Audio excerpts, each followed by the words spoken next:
Today's Fluent reading lesson is on phrasing. Now, this is the third phrasing lesson. This is our third fluency text in the last 3 weeks.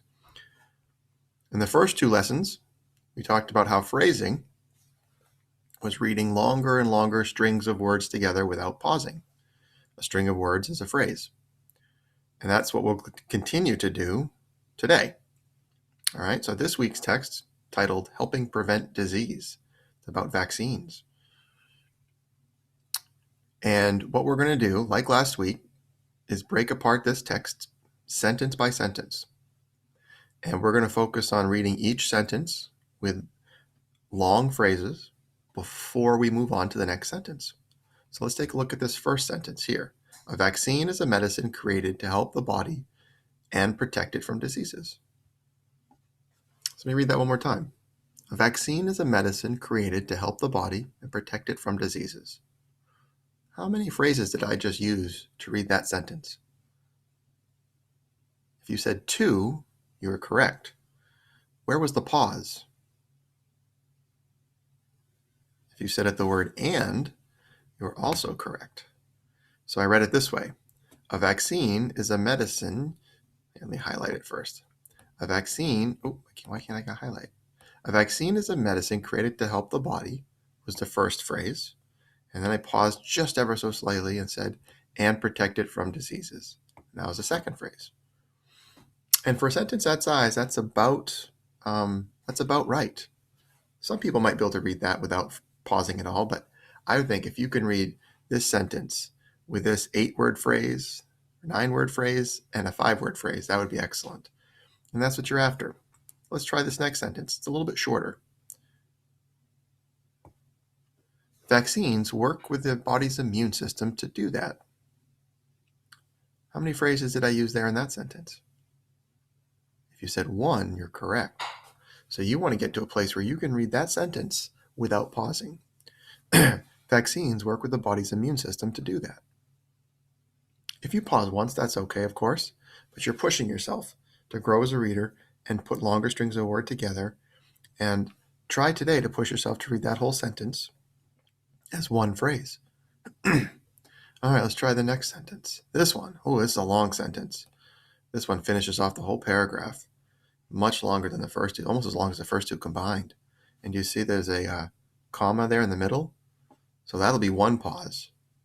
We might need 3 or 4 phrases here. Let's read this sentence and figure it out. Think of the immune system as a security blanket for your body, fighting off organisms that carry infections. How many phrases would you use there?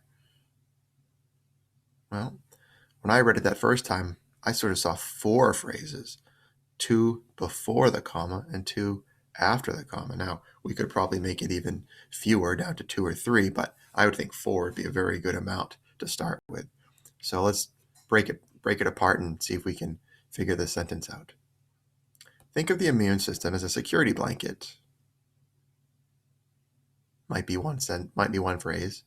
For your body could be another.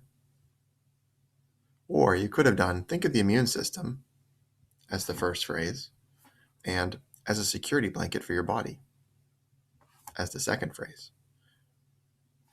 And then for me, I didn't really pause, but in my head I paused.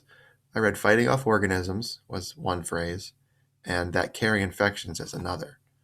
So those would have been my 4 phrases there, but I think I can turn these last 2 into one phrase. Fighting off organisms that carry infections. That's only 6 words, so I think I can put those together. So let me try that again in maybe 3 phrases. Think of the immune system as a security blanket for your body, fighting off organisms that carry infections. Remember, phrasing helps us to read more fluently because it allows us to read more words without pausing, which increases the pace at which we read. So we don't have to read faster to read more words per minute because we're pausing less and we're just filling those pauses with words. And that allows us to make more sense of the words because they're not all chopped up.